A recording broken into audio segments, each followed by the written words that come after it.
Good evening, everyone. 5:01, sorry about that, January 25th, regular board meeting.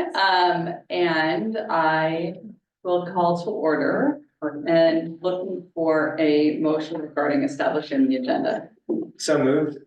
I have a little discussion. The proposal is that we bump up B, C, and D onto, first, because we have, outside counsel for B, C and D, B, C, D, and, yeah, B, C, and D. And then, bump that up to go first before A, and then do A. Also with regards to F, they're based on time, and I think it's likely that we will run short. There is a desire to allow staff and board to, go to the event at the high school. That's from 5 to 8 tonight. So we're thinking of bumping F, the open enrollment update and timeline to our next meeting, whether it is we could do it either before the linkage next week, if that works for people, or we could do it after the linkage next week, or we could do it at the next regular board meeting. Are there any objections to that? I think that sounds reasonable. My only thought is maybe for F to do it for the next board meeting, it just seems for linkages, they're usually more discreet. But I mean, I don't feel strongly about it. It just seems like a little. We would make sure it's recorded and posted, either way, but we don't have an issue with timing to do it on the next meeting. No, the only, I think the timing piece is, what's happening in and around the region. And if we are gonna be thinking about changing anything with open enrollment, as our team starts to think about staffing and enrollment or whatnot. So, between now and February 8th, even if we had a preliminary conversation and then a follow-up conversation, none of it's gonna be action items probably at this point. But it could be, but really, I'm just trying to bring things ahead of time rather than waiting much longer. So. If it is possible to have at least a brief discussion, that would be great, because I know that a lot of other districts have made decisions already about open enrollment and that families are applying now for choice transfers for those other districts. So if we're interested in doing it at all, like at the high school level, for example, we kind of got to get in there if we're going to do it. So I'd love to have, if we can squeeze in at least a preliminary conversation. Why don't we, since it likely would be more than a one-time conversation, why don't we start, we can start it next week at is it next week or two? At our study session, or I'm sorry, at our linkage. And because our study session's already long, right? Yeah, and I can, if time pending, I can give you just a brief thing, Director Tucker. I could do just a brief, just to get people thinking that we can, I mean, it can evolve. Right. No, understanding the urgency and understanding the need for people to know when it's happening, because there is interest in hearing about it. So all of that will be taken into account. That being said, I would make a motion to modify the agenda based on those. So we're moving one thing, and we're not really changing it. So any further discussion on the agenda for tonight? Okay, all in favor, students? Aye. And any opposed? And board? Aye. Any opposed? So 2050, the agenda is approved. And we will move to superintendent report. Great. Just a couple things. Director Glowitz and Director Lurie and myself have talked a little bit about some topics that we might put forward for mutual interest with MIEA and MISF next week. And, I think it's a positive place to go of deferring time to them, as you had both kind of recommended. They might have interests, and if we come with too many, then we don't really have that back and forth. So we will be, just sharing some high level things, but really hoping to get some agenda items from them as well. But it should be a great opportunity to meet with them next week. This weekend, obviously, we're headed to, or most of us are headed down to Olympia. And what I think we should do, and we have kind of an itinerary is probably, and thank you, Director Lee, I guess there's some construction on I-5 also in the Olympia area this weekend. So meeting up around 11, Director Glowitz, you're on the train. So we'll meet you down there, but meeting up probably at 11 here at the district office. We'll grab a van and then just drive down all together. Director Booby will meet us down there. And so I think around 11 o'clock is probably when we should meet. And then Ava's going to meet us down there Sunday night after her competition on Sunday. And so we should have a good time. We have an agenda all set up. Thank you to Michelle, who helped organize. We'll be able to meet with all 3 representatives down there this time. So looking forward to that. I will also have kind of a one-pager based on kind of where the bills are right now and things that you've all talked about with the legislators, kind of high priority items and things to watch. So I'll have a little cheat sheet for us of just kind of where we are in the legislative session relative to those bills on the House and the Senate side. So any questions about this, our trip down to Olympia? All right. Wanted to get a little bit of feedback. We've been talking to our principals around the fundamental reports, and we have 3 left. We have fundamental 3, 4, and 5. 3 is our social emotional learning, 4 is more of our entrepreneurial leadership, and 5 is our diversity, equity, and inclusion lead. In speaking with them and kind of talking more about, you know, how do we make those really come to life and maybe tell bigger stories or better stories, one of the ideas that we came up with was rather than having all 3 levels try to jam in something on all 3 of those topics, what if we still prepared the report, but we had them come as a level? So high school might come for fundamental 3 and have a more robust conversation about what does fundamental 3 look like at the high school. And then the middle school might come for fundamental 4. And so it'd give you a chance to talk in depth with one level of schools rather than trying to get all of them in. Is that something that you'd like to try this spring, or you'd be open to this spring rather than always doing what we've always done?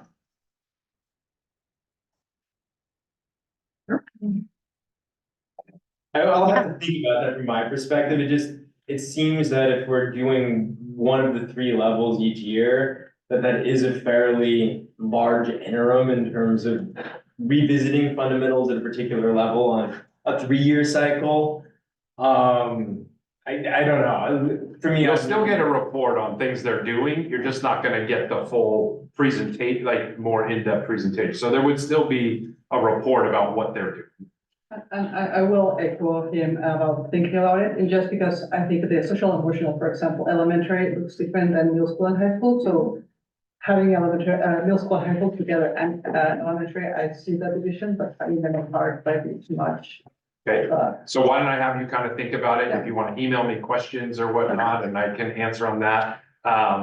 They're not coming up. The first one wouldn't be until March, so we're still fine on time. Thank you. You bet. And then I wanted to, sorry, Fred, can I just yes. chime in and say, I like that idea because I think that when we hear from every school at a level, sometimes our kind of ears glaze over at a certain point, you know, and it's always, I think, more worthwhile to kind of hear it at like a deeper dive from a particular school. So I find that idea interesting, though. I'd like to hear more about it. Great. Thanks. And then we will be in here on Wednesday. I think it might be on your calendars for 8. We won't start till 9 o'clock, and I'll give you updates on this. But for our study session on governance and working as a team, our presenter will be in town, Peg Portscheller, and we'll be in here from 9 to 2:30 while lunch and other things. But hopefully it'll be a really great learning day for all of us. Just working together as a governance team. And Maggie Ty, you're still traveling next week, is that correct? It is an all-day piece, are you That planning is- on being for part of it or none I'm of it? planning on attending the whole thing. You'll Okay. just have to forgive me if I have to like get up and walk around a little bit or something because it is the middle of the night for me. So like it's 2:10 a.m. here right now. So, but I will be on Zoom. And I think that's it for me. All right, thank you. We will move on to two, partial governance process monitoring, B, board policy 1800 OE7, talking about resolutions in modifying the bond to save our taxpayers a whole lot of money. So I'd like to introduce Lee Marquezio, principal attorney with Foster Garvey, who will walk us through actually A, B, and C now, but B, C, and D, the three resolutions that would empower us, give us authority to refund or refinance the first half of our 2014-2015 bonds, hopefully save our taxpayers about 1.5 million if the market holds. Great. Yes, thank you, Matt, members of the board, Superintendent Rundle. Thank you for being here. My name is Lee Marquezio, as Matt said, with Foster Garvey Law Firm and serve as bond counsel to the district. Just honored to have the opportunity to work with all of you on this potential refinancing. First off, a big thanks to the superintendent and Matt for all their work so far. We're kind of in full gear, as you heard from Ryan Swanson last week on the refunding. We're working on the disclosure document for it. And of course, we've got the resolutions prepared today. So thank you for all your assistance in getting that work done so far. So this again is a refunding for a potential savings. And as Ryan at Piper estimated under current market conditions, there could be a savings of up to 1.5 million or thereabouts. So if market conditions hold, we've prepared three resolutions that would be required to authorize the issuance of the bonds. So the way refinancings work for bond issues is that you have to issue a new set of bonds to pay off the old ones. And just based on the yield and interest savings, that's how you make savings for the taxpayers. So I can go into those right now, unless I could pause for any questions too. Is there any particular windows for a refinancing in terms of, could we have refinanced, or like a few years ago at potentially even lower rates? Or is there sort of just windows in which a refinancing is permitted under the bond? Yeah. To some extent, what's past is past. That's great. That's a great question. And under prior federal law, IRS regulations, we could have done what was called an advance refunding, but Congress took that away a few years ago. And so now we can only call bonds on the date that they're callable, that they've been sold to investors. And so under prior law, we could have issued refunding bonds and then put all that money in an escrow and defeased them and made savings that way. The IRS does not allow that anymore. So now we've got to issue our refunding bonds close to the call date. So that's why we had to wait for this one. Got it. Thank you. So with that, we've got three resolutions. The first one is resolution 726. It's the registration resolution.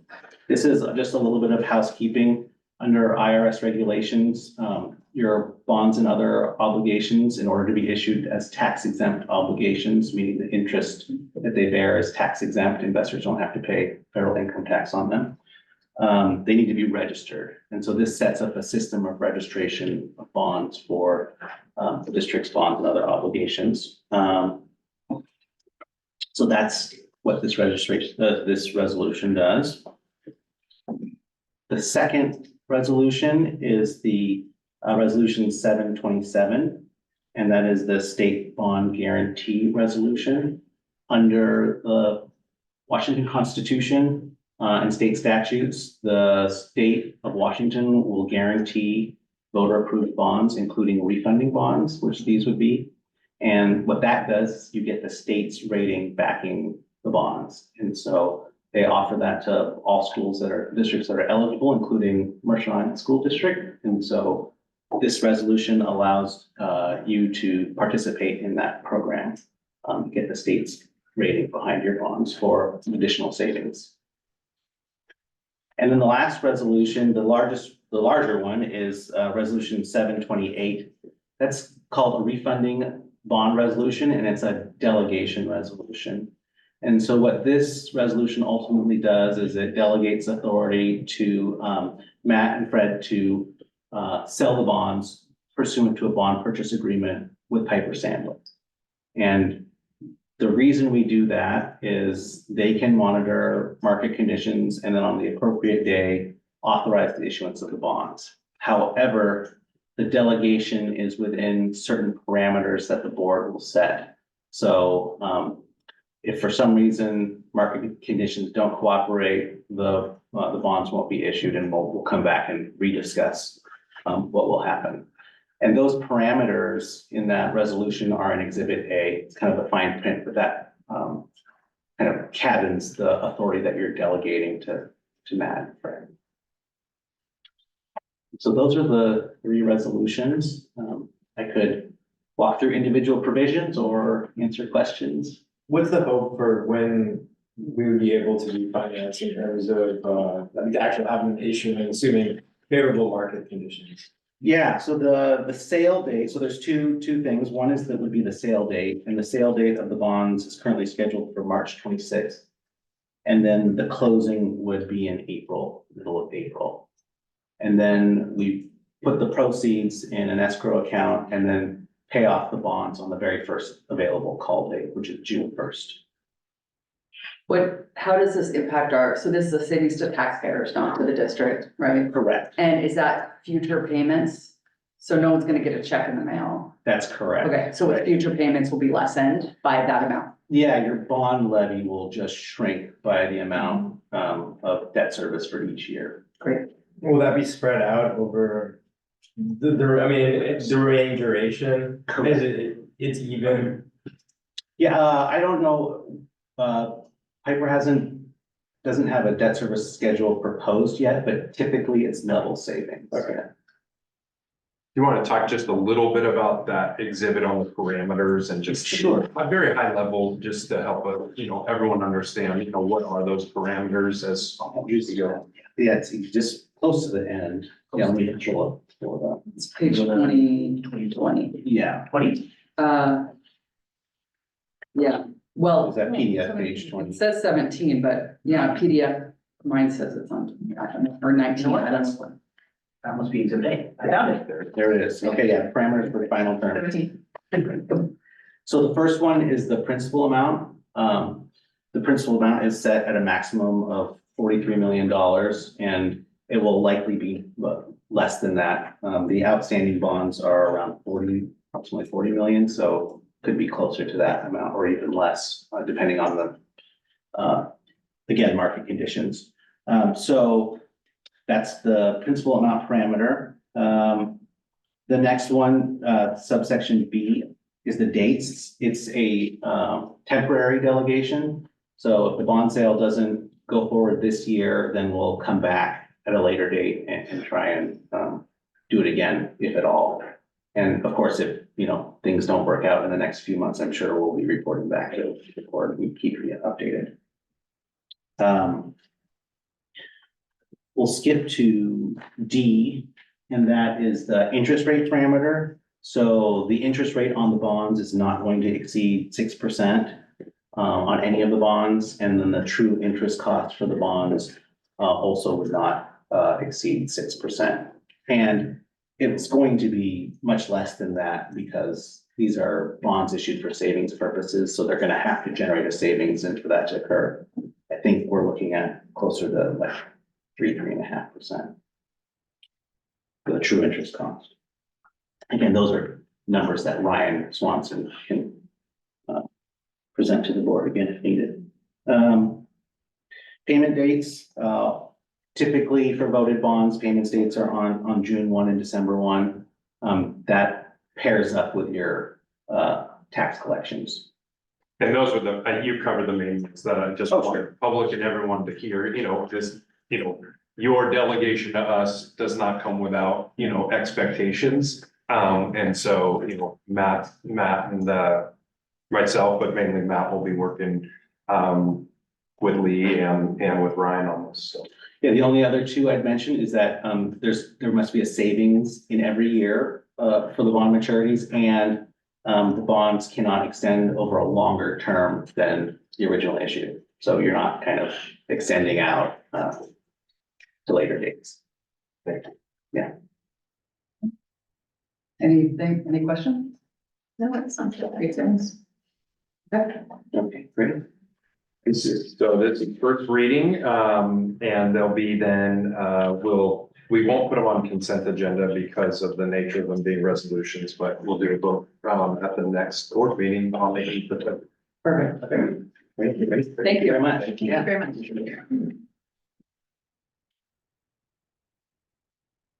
All right, let me go back to A, facilities capital assets, long range facilities plan update. Great, I will have Brandy and Tony join us up here.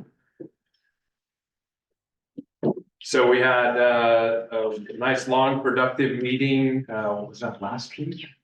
Last Thursday, where we had a number of presentations going back to our partners with Qualtrics and also Ryan Swanson from Piper Sandler. And, hopefully was able to provide you with an update of, where did we land with our long range facility planning process. I think what we heard from that is that there's some tremendous work that has taken place, but, there was certainly a conversation, and Director Glowitz followed up with me for our agreements, and no surprises. So thank you, Director Glowitz, as always. Is this plan the one that is reflecting exactly what we want? In other words, we have really focused on the priority being the middle school and the high school, and that the elementaries then would be in future bonds. I think the plan does not detail, perhaps to the degree that I heard you all talking about in terms of maybe what that elementary plan might look like. And that was the nature of the conversation with Director Glowitz, really around, are we considering our elementaries enough with this current plan in terms of moving forward? So what we would be looking for tonight, and what we'll offer perspective on, is to get to April 2025, if that's what we're on target for. We need to start moving quickly on something, and we just need direction on what that's going to look like. We have a little bit of flexibility now, but if we really want to include our community members, we also need to be, looking ahead towards the spring to make that happen. So with that, I'll turn it over to President Lurie and the board. We're happy to answer questions and participate. So the proposal now from, the work of the facilities planning committee and feedback from the community, is to move forward working on a proposal for a bond that will basically complete the middle school and work on educational needs of the high school, and needs such that are a great enough scope that requires a bond and can't be done through capital funds. The scope of that work has not been decided. There's certainly proposals, but the point of starting it now is to choose an architect, go through that process, which is not a short one, and then start meeting with community partners on more specifics, including staff, including different, the different schools, educational needs, students, all of that, to hear about what projects really people are looking at. There's been proposals in terms of some things that need to be done. But it's really kind of preparing that, getting very, very specific with that scope and plans, in order to bring forward to the community a bond, putting bond on the ballot in April of 2025. And going into that would have, as good a cost estimate as possible. So far, we've been working very much on general estimates.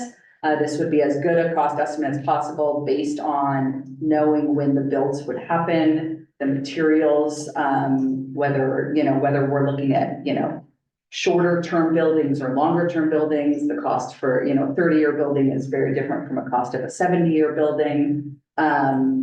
Different,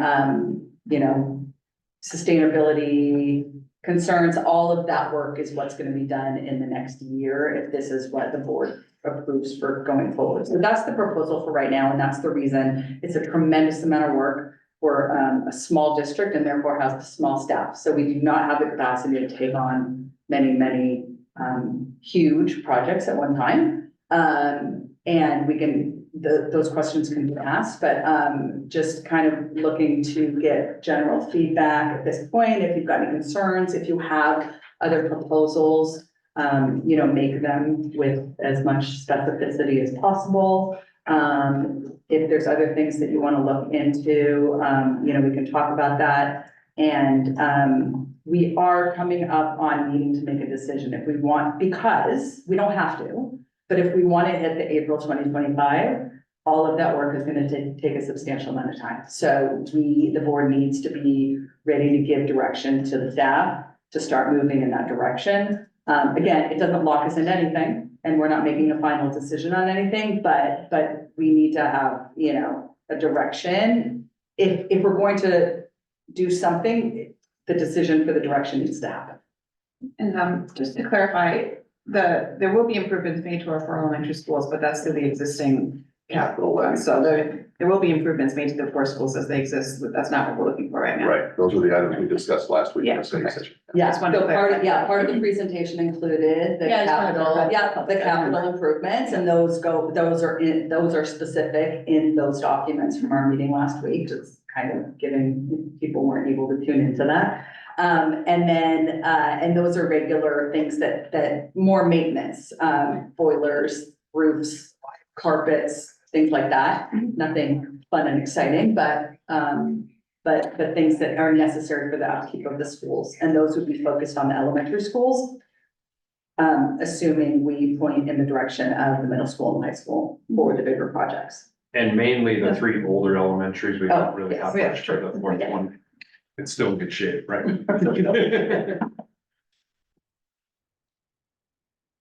So, I mean, one of the things I guess that I think of is, I think the beginning point for me is what's our budget?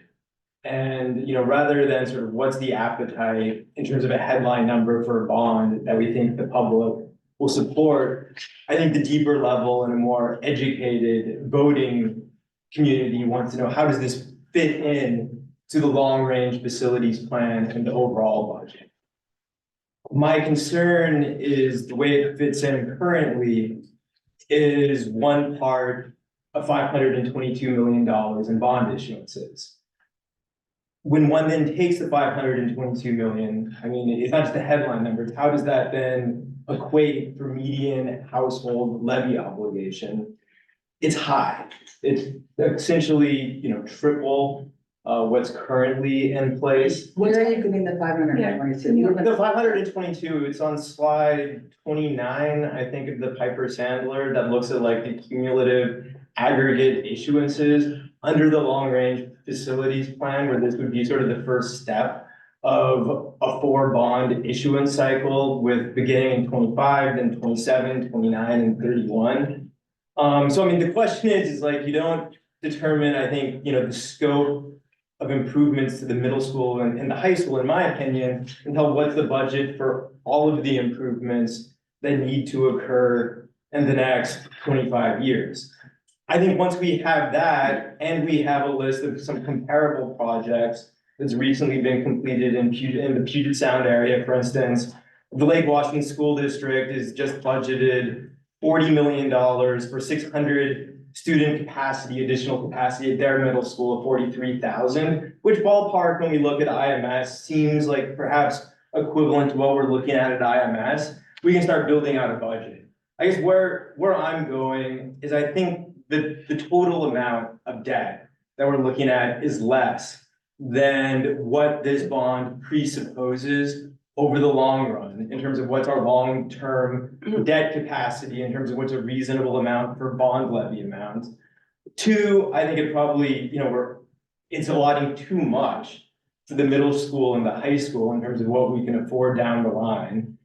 Three, we haven't looked at comparables. Like all these cost estimates is taken off of Northwood, applying the Mortensen, construction inflator. And, Northwood, great school, but also really expensive on both, per square footage basis, as well as the amount of space for students. 80,000 square feet is very large for a student population of a little over 400. And I think also when we start looking at what's feasible in terms of tackling the elementary school, look, we don't have the capacity to do 3 elementary schools at the same time, right? So that's a non-starter. If we do 2, we're gonna be right back to, okay, well, then we're going for consolidation. And I think the community has spoken out on that.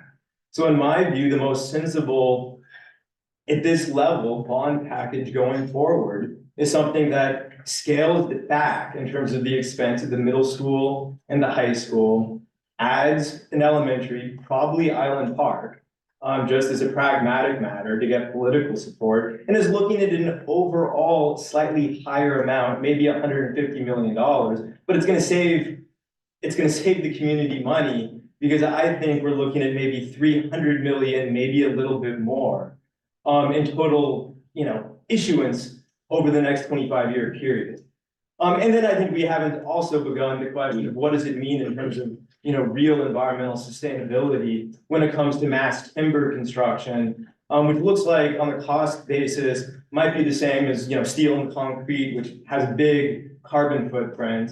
Also aesthetically, nice, etc. But I think, I don't know, I'm not an architect, but it seems like that question in terms of mass timber construction or not, which Malum, has experience in. They did a 100+ page paper for the US Forestry Department. But my question is when is that determined? And then on top of that, in terms of sort of these high level questions, we're showing the biggest declines in enrollment at the middle school and high school levels, actually pretty stable at the elementary levels over the next 10 years, at least according to the 2 demographic studies. So what are we building for in terms of capacity at the middle school and high school? And I don't think the board has set those parameters or had that discussion.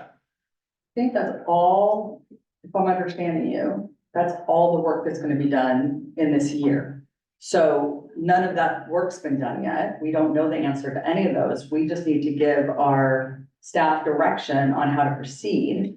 Again, once we, have dived into that work, then, if it comes out to way less than we're anticipating, based on, we haven't made any of those decisions, we can always look at adding something or doing something faster. I would love to I wanted it done 5 years ago. So in terms of urgency, I think we also don't, the facility, the planning committee, really rejected the work on the elementaries right now because of the feedback from the community in terms of the families. It wasn't just a consolidation, it was also we're still in COVID recovery, leave us alone right now. It was overwhelming, including to the staff of the elementary schools.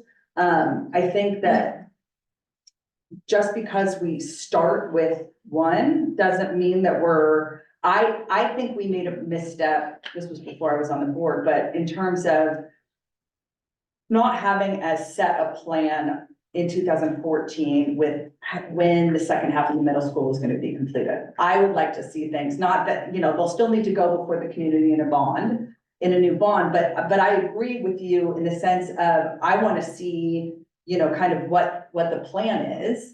But I think that, we're all kind of pulling numbers out of, what different places and basing them on different things. We don't know the materials, we don't know the sustainability, we don't know the systems, we don't know, how big are they gonna be even, we haven't made those decisions. So I think talking about numbers right now is a hypothetical game that will lead us to nowhere. I think the issue right now for today is going to be, do we want to direct the staff to start planning for middle school, high school, and then adding, once we have a better idea of what that looks like in a couple months, late spring maybe, then we can start to do high level look at an elementary, but we also don't know, I don't think we've done the work as a board or a district even to know what we want the elementaries to look at. We heard today and put a pause on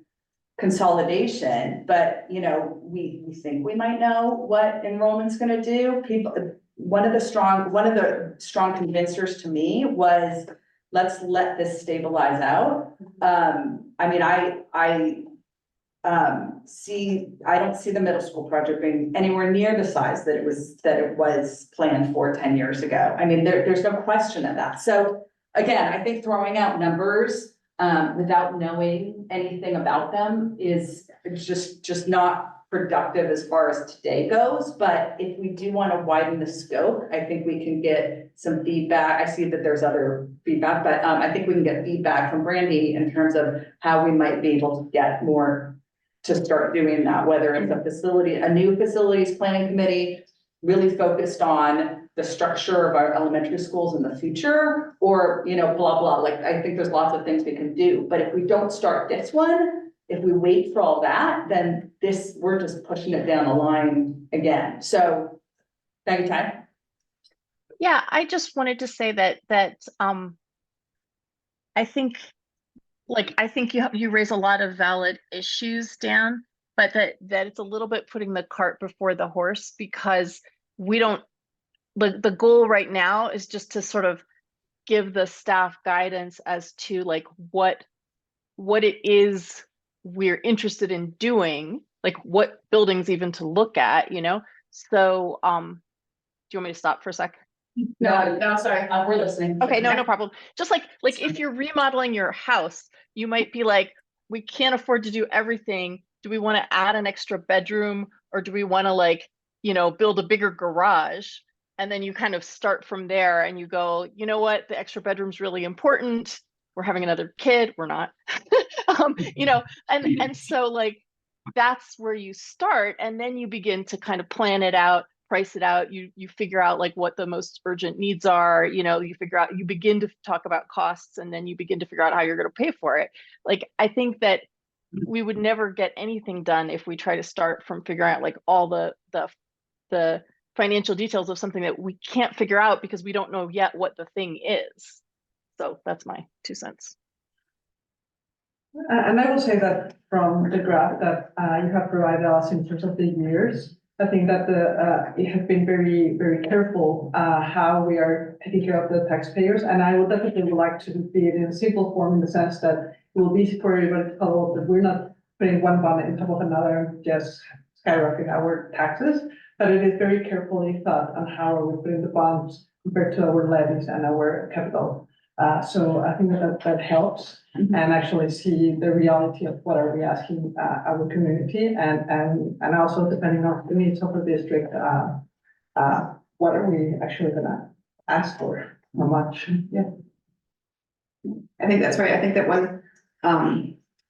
I don't think it's possible to overestimate how much our elementary school families would like to just let their children have some schooling in peace for a few years. I think that the ones who started elementary during COVID or were in elementary during COVID, just want to have their elementary school experience as it is in their core schools. And I think that I don't think the public appetite is there to disrupt the elementary schools right now. And I appreciate the schedule that's being laid out of taking the middle school and high school, online and letting the elementary schools wait and get taking care of that later. And maybe then we'll have a better picture view as well of what the demographics are doing.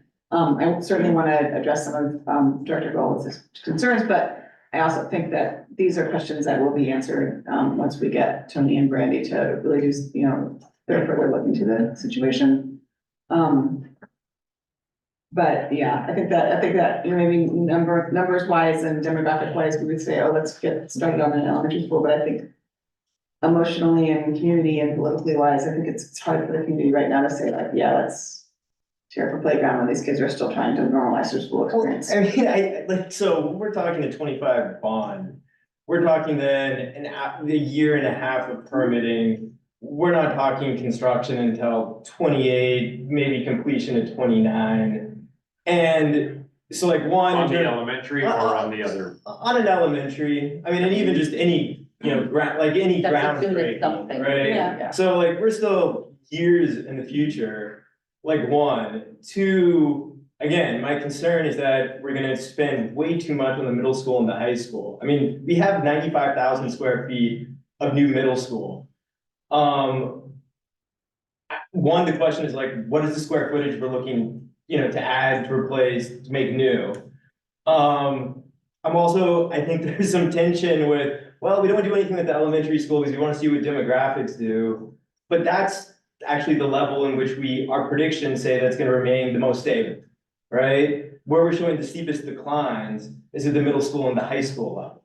So just conceptually, it doesn't make sense to me, those are the projects to go forward when there's the least visibility and the most uncertainty and the most drop, at least that we're expecting.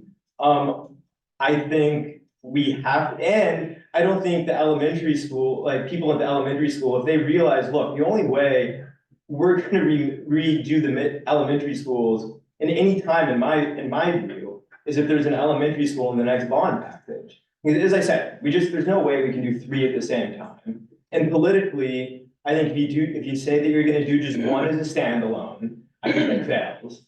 And I think if you say you're gonna do two with the implication that the third is gonna be shut down, it fails.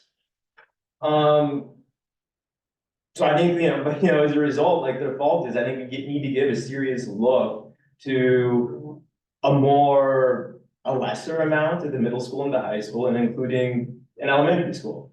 But you're saying lesser amount, we don't have an amount yet. We haven't Well- decided size yet. I mean, I've seen the preliminaries. So how do you, the facilities planning committee that you were a part of Yeah. had these discussions, and there was virtually no appetite for what you're proposing. Well, I mean, the facilities committee was, I think, incorrect on a number of things, including the number of elementary schools. And I thought the numbers have been consistently high. So I would say that what you're saying, and just going back to the idea of high school and middle school, we're not necessarily talking about increasing the capacity of middle school and high school. We are talking about updating, like the science department in high school has not been updated for so many years, and thinking about the future of our kids, if we do not update our facilities, the education does decline, and it is correlated. So I think that it is about updating and making a school that will will meet the needs of the students more than actually building the capacity of schools. Oh, like, I mean, I don't think we're building capacity, though. My Yes. question is like, You're saying about we the already enrollment. have a huge surplus capacity. But when you're talking about the enrollment and then correlating that to the bond, I think that we are talking two different things there. And I think that they're not correlated in that sense. I think that maybe it's something that we might want to ask the community, but at the same time, it does meet all the needs of all the elementary kids when they go into middle school and high school, to have a school that does serve the needs and the needs of education that will take them to their future careers. Also, if we start with elementary, those kids go through it twice. Because if you do it to the elementaries, 5 years later, for whoever those kids are, 5, 6, 7 years later, they're in middle school and high school. So hearing the discussion so far and concerns, is there anything you want to address? I think I would just note that, in regard to the total cost, those estimates that we used in the facilities planning committee were meant to be high. They were meant to give you an order of magnitude, a sense of how big the bonds could be. And the work, whether you're doing middle school or an elementary, of that conceptual design process is really to define what the building is, what the sustainability is, how we're going to actually construct it on site, what the materials are going to be. So we have a very detailed cost estimate to work for. I hope that we were conservative and gave you the high end of the number, right? And then able to bring that in lower. I think all the things, Dan, that you talked about, are exactly what we would do in the concept design phase, both for the middle school and the high school. What I would envision bringing back to you in the fall would be a middle school design that says, if we continue to use classrooms 5 or 6 periods a day and everyone has a home road, this is the size that the building needs to be.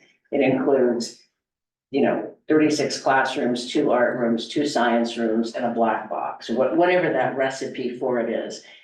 This is the level of sustainability that we, intend to bring into it. We could go a little larger, we could go a little smaller, but that you have a really detailed understanding of what the options are at the middle school. And I think the comps are a great idea. We always do that in this phase. Every project is unique, right? You'll see a project that had ground source heat pumps. You'll see one that was on a contaminated site. There's things that drive that cost. So it's really important to look at what the cost per square foot is, but then what did they buy? And then also what's the overall square footage and the, square Right. footage per student? Yeah, absolutely. And on the high school, I think we have a list of needs that we have gathered over the last couple of years. I suspect that there's some things that are not on that list. I suspect there's some things on that list that are not as important as they used to be. The expectation would be that we're not building any more square footage, that what we're doing is renovating existing space and potentially recapturing a space to create it, to turn it into something new. And then what we would bring you is, a list of, here are the 20 things that the high school said are important. They've prioritized this list. This is their 10 most important items. The architect has told us this is the most cost-effective group to build together potentially. And here's the list, right? So we can go as deep into that list as we want to go or not. I think that in my mind, the challenge, let me back up. The reason I think we can do this and turn it over to you in the fall for those 2 buildings is because it's relatively straightforward, right? There's really one place that the addition for the middle school can go. We want it to look like a relatively contiguous building. We want it to be connected all under one roof or feel like it's connected all under one roof. We've built a lot of the difficult spaces. What we have to do is classrooms. It's fairly predictable. And so I feel like we can go through the couple-month process that it's going to take to advertise for architects, interview for architects, select an architect, and still have enough time in the spring with the staff to come up with a meaningful design. And for the high school, I think we can get through that priority list. I don't have any confidence that we could do that for an elementary. I think it is a blank slate, right? And I mean, you bring up some really great points, and I think we could get those 2 projects to a point where you could make a decision whether you wanted to do an April 25 bond. It may be that you say, we're going to push it off for another year and we're going to include an elementary. And I think once we got through the work of the spring, potentially we need to do a deeper dive on the 3 older elementary sites. Maybe we need to look, a lot of people talked about, a second renovation to the existing buildings. What would it mean to do an addition of a gym so that you have a gym and a cafeteria, which programmatically seems to be one of the really important things. I think, early summer, fall, we could pick up that elementary work and really do a deep dive on what are the options at those different sites. I mean, to me, like I've looked at various new elementaries in the last 5 years constructed around the region. And I get that there's nuance to different sites and different architectural flavors, but there's a lot of commonality in terms of how spaces are arranged, the square footage, the cost, relatively speaking, but even the design vernacular, right? There's only a handful that it generally falls into in this area. How intensive is it at a fairly preliminary level, much larger district, and I get this, but Lake Washington has set aside, I don't know, $57 million for a new elementary project where they have the land. And I assume that that's for a large elementary school, because that's what they generally do with that school district, 650. Are you telling me it's so burdensome? Or just there isn't the capacity for relatively rough sketches of like, what would a 450 elementary look like I'm in not Island hearing, Park? I'm not hearing that from. I think from them at all. what's challenging is that, at least what has been successful on this island in passing a bond in the past is a design that you have a lot of buy-in, by the constituents of that school, right? And the community that surrounds it. And so I feel like it would be a little disingenuous to just like kind of throw something together and not have it be a really defendable design that there's a lot of buy-in and a lot of understanding about. And when you see those kinds of costs, I mean, I think the biggest thing that you're saying is you mentioned it where there's a 30-year building and there's a 70-year building. And the criteria when we built Northwood and IMS that we were given was this is a 70-year building, right? So if you look at Northwood, there's not a single thing on the outside of that building that will need to be maintained for a very long time. It's a steel and concrete building. If you were to compare the cost per square foot for Northwood to Black Diamond Elementary, for example, right? Low bid, wood construction, right? So you get really different numbers. Okay, no, I'm just saying, like, I mean, the ones that I've looked at, No, Bassetti, I would Bethune, agree. okay, Malum, I'm not talking Okay, about the black. But I think we could get to all of that in a study of the three without necessarily having to make a decision, to determine are we able to build on any of these sites while they're occupied? Are any of those schools, is it possible to renovate and save money without, even if we have to do a substantial alteration? I think we could do some good work on that. And still give it a little bit of time to settle. And I think if we are gonna try and include an elementary, personally, I don't think we can get you enough information on that before in order to place a bond in April. That isn't to say that you couldn't push it off. But I feel like getting started on the other two while we have that opportunity would be helpful to help quantify, what portion of that ultimate capacity needs to go to those. Asha, Ava?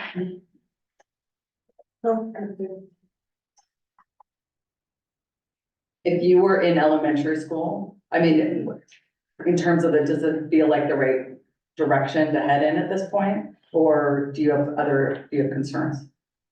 I think like when you're in elementary school, you're not really looking at the facilities as much as you are when you're in high school and middle school. Like, of course, looking back at it now, I think the elementaries look old. But in terms of what you need when you're actually in the classroom, you need so much more when you're in middle school and when you're in high school. Like, you don't need a robotics lab in a elementary school. And so there's so much you could do with rebuilding or adding renovations to the middle school and high school that students would notice a lot more and get immediate benefit out of. Elementary school, like you could build really cool learning spaces and change configuration, but I think it would be less noticeable to the students.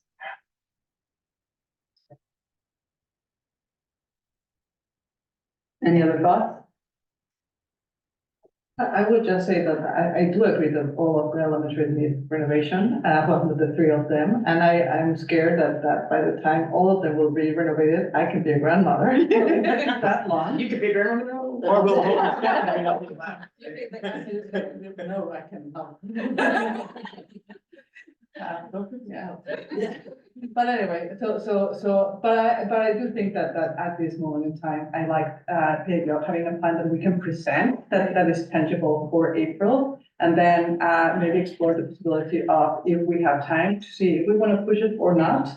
But then we'll have a plan and have something that we can start working with. And middle school and high school look something tangible at this moment. So. I mean, I agree, and I mean, I'm eager to do the elementary as well. But I think that we really need to come together as a community and have so many more discussions in terms of what is it that we're looking for our elementary schools in the future. And I appreciate being able to do, and not even talking building issues, just like, what do we want our we want them at 400 or 450, and we want them, we want them on the sites that they're on, and it's important that we don't move our kids or, you know, like, I think that I think that there could be a lot of those conversations, and we have the time, to have those conversations without trying to tie them to this too much. Like I said, I think one of the big mistakes not mistakes, but one of the things that I would love to see happen with the middle school in Northwood was the commitment of when are we gonna do the rest? Because, you know, everyone's like, oh, it's coming. It's now 10 years later. So, lots of things have happened, life happens, I get that. But if we have more of if we, make a commitment to demonstrate the planning that we're going to continue doing, whether it's gonna start in the fall or, you know, even next spring while we're waiting on while that other work, the right timing, I'm eager to do that as well. I don't want to wait anymore on moving forward with finishing the middle school and addressing the educational needs of our high schoolers. I think that far outweighs anything. I think that we're always going to be making the most the best economical decisions we can for all of it. We have a amazing track record with Brandy of on time, under budget, and or at least on budget, right? Not over budget. There's every expectation that that's going to continue. Well, I think we can definitely deliver hopefully for the budget. I just think that, you know, if we move forward without an elementary, the budget has to contemplate the renovations, you know, new elementary schools and leave reasonable capacity. And what I see with 522 million or over $500 million in aggregate face amount of bonds is too much in my view in order to do what needs to be done at the elementary level. And as I've listened in on the conversation, what I just want to make sure that I'm on the same page, I think we are. When you're saying capacity, it's capacity for what our community would want to have on their tax bill. Yes. And I think that is an absolute essential component to this. I wasn't here in the early 90s, so I don't know the full story on that one. You know, I had the 2012, things weren't clear enough, and you know, how we move forward, I think has to be strategic in terms of what does this bond look like, and then whether or not it's one more or two more. I have heard you say, wow, 4 bonds seems like a lot, and I think that is for any community to really think. And I've heard you say, you know, we really need to be thinking about this in 2, with 3 being the maximum number that we're looking at. Absolutely. Good. Anything else? I mean, I think that's all fair, and you know, it's important to think back to the 91, right, when they put everything on a bond and it failed, and then they did 3 consecutive bonds, and every one of them passed. So they were okay, I didn't realize Yeah. they were. I think it was the middle school and then the elementary schools, and then there's a year between, and then it was the high school. Okay. So they were very quick succession. But the planning was, you know, ahead of the game, so we were able to deliver, you know, a very good plan as we move forward, because that's what we heard originally in 91, is that this was way too much, way too fast. We want to know exactly what it looks like. We want to see the We want cost to see estimate. the cost estimate, we want to see the design, we want to see the pictures as we move forward, and that's what we passed. And I imagine that everybody will like the same thing, so, yeah. It's also vitally important that the board be on the same page. Do you think, have your concerns been, at least, I'm sure you still have them, understanding that I think that Fred and Brandy and Tony understand our concerns in terms of the planning process. Are you comfortable giving direction on whether or not to go forward with this at this point in time?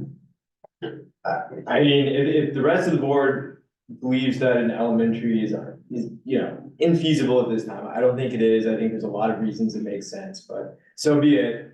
But in my view, there has to be a long-term view of what a sustainable levy amount is and how that compares to other regions, and that we're not off the charts or an outlier. And I think there also needs to be, it needs to start being discussed, what is the capacity we're building for at the middle school and the high school when we're showing the most significant declines in enrollment at those levels.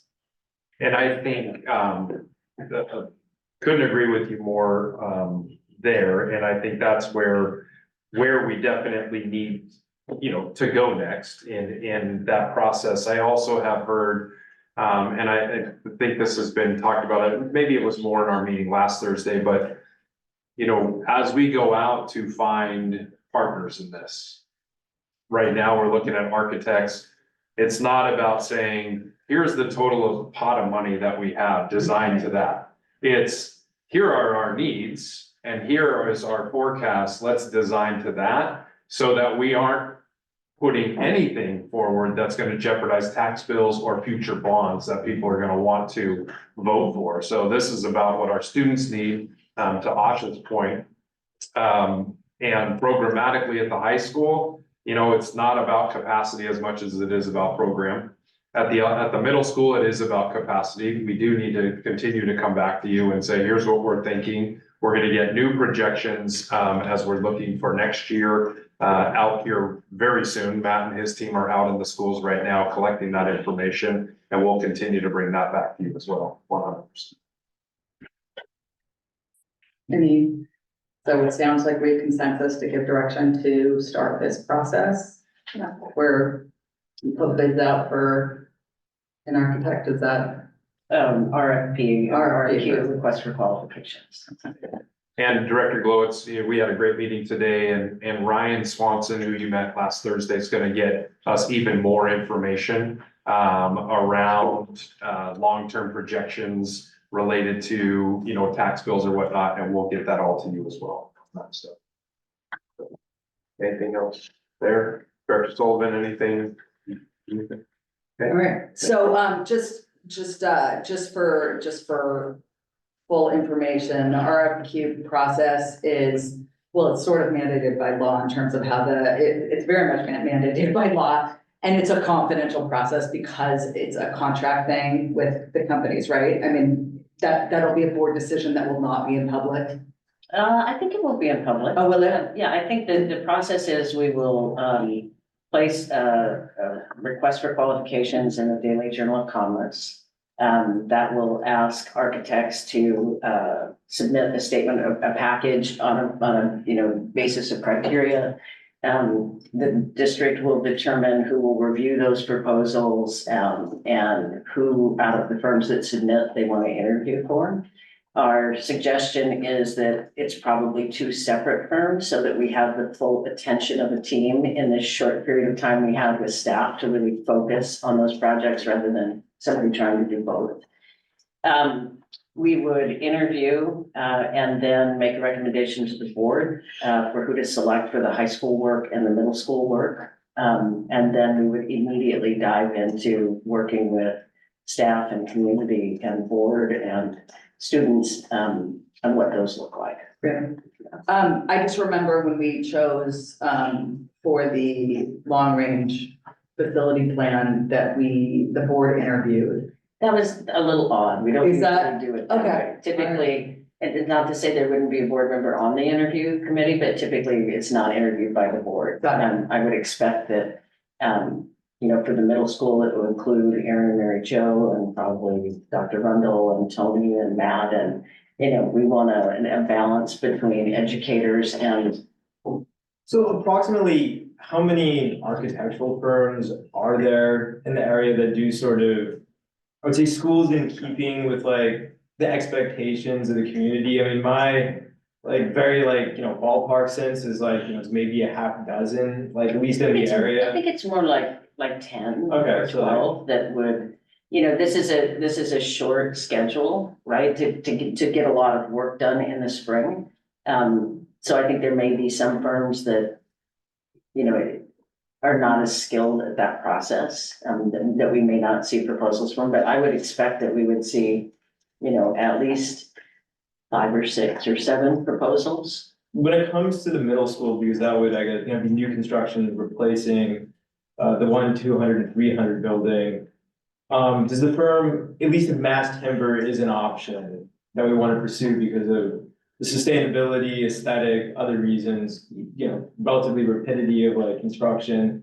I know at least there's several firms in the area, including Malum, that have built schools using that construction method, but I don't know if all firms are comfortable and have that experience because it's relatively. I think one of the things we would ask in the RFP, and we could put together a draft RFP, is about their experience with unique sustainable features. So not the standard mechanical, electrical, what you have to do for code, but beyond that, in terms of mass timber and teachable elements of sustainability and some unique things. So hopefully we're able to draw some of that out. I think what's unique about the middle school is it was always intended to be under one roof, right? To feel like one building. And that's not to say that there would be one long runway.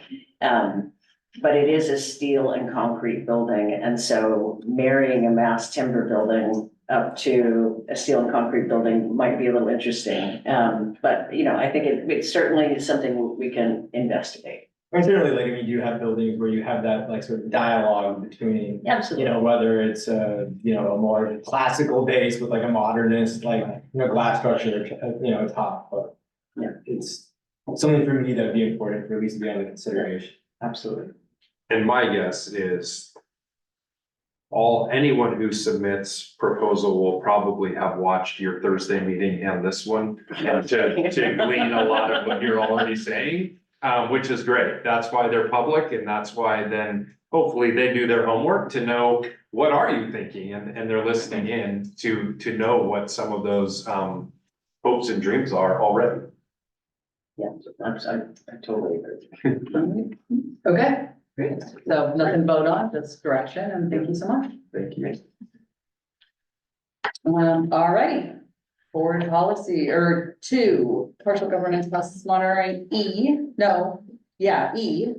Update on 23-24 financial dashboard in November and December. What? Oh, yes, it is, in fact. Sorry. Sorry. I know that everyone loves. You're right. Recognition and public input. We don't have any public input. I can let everyone know that, but we do have recognition. We have everyone here. We have one more. one more coming. You guys want Do you want to wait? Yes, for please. them? All right. Right, then on to the E. Appreciate the reminder. And now to E, financial dashboard in November and December 2023 budget status reports. All right, provided to you is our normal monthly financial dashboard and budget status reports. Obviously, due to the short month previously, we didn't get to provide December in there, but now we have that provided for the end of January. So the dashboard is through the end of December 31st, 2023, or 33% of the year. We're tracking really nicely, very normally. If you notice, expenditures are at 33.7% of 33% of the year. Revenues are at 31.4% of 33% of the year. Of course, as you know, we receive a large chunk of local taxes, obviously in October and April. So if you look at the bottom widget, bottom left, Andrew, thank you. You'll see the monthly fund balance, cash on hand, this kind of EKG that goes throughout the year, where we peak up in October, and then we start to tail down December, January, February, March, and then we'll peak up again in April, stay fairly steady, and then July and August will pop up again because of apportionments irregularity throughout the year. As a whole, we're looking quite well, right where we should be. No major anomalies to report. It's good. Thank you. Any questions? Discussion? Thanks so much. You're welcome. Why don't we go to F and do a little kind of intro on open enrollment update and timeline? Great. So I've had the chance to meet with some realtors. We hosted a realtor meeting today. We're hosting those now 3 to 4 times a year and finding them really valuable. I think they're finding them valuable as well. And heard some interesting things from our realtors, both one who's on our community advisory yesterday, and Director Glowitz was there for that meeting, and then others. What we continue to hear is that price point and interest rates don't seem to be as large of a barrier right now as inventory. That they have clients, it's just getting the clients to be able to find a home that they want. They're optimistic about the spring, and that they're seeing that they've got clients who are ready, you know, getting their houses ready. And so we might see some movement. There's been, it looks like an apartment or condo project in the Cabot Village area that seems to be that they talked about today. There's some townhome projects to the south of Met Market in that kind of parking lot area, which is where Riot Games is gonna be. So they're also looking forward. So those were some good things that I heard, but for the immediate time period, I'm also hearing, you know, from different people, you know, that there are people who would love to be here in Mercer Island School District. There's no doubt about that. That I think we continue to be a very attractive school district.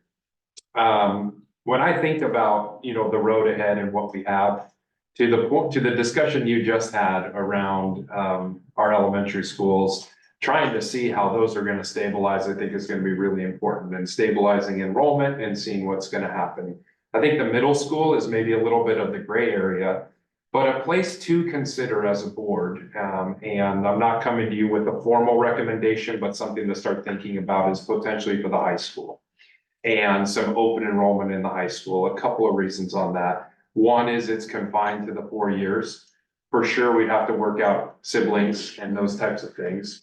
I worry about program and opportunities for students and the number of athletics and whatnot. And if our school starts to shrink too much, then what programs don't we have for our students in a one high school district? And so I think it is worth entertaining to start having a conversation about open enrollment.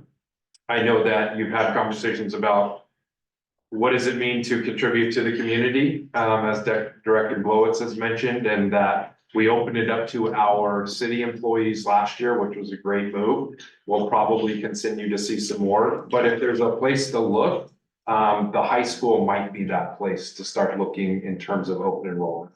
Again, early thinking, I'm trying to project ahead, look ahead at how do we keep things stabilized for our student experience at the high school. So I just wanted to raise that and get some thoughts. Can you tell us what other school districts are doing with open enrollment, especially at the high school level? Most districts are opening K-12. And in fact, most districts aren't necessarily opening. There's many districts that never have been closed. Snoqualmie Valley, Tacoma have long been open. Issaquah has some opening, though I don't know exactly where they're gonna head. Bellevue did a massive push in December with a full open. In fact, they started enrolling students midway through the year. They were not even waiting to the next school year for some of their choice transfer. I think up north, Edmond, Shoreline, some of those school districts are open to open enrollment. So it is more normal now to have open enrollment than in our region.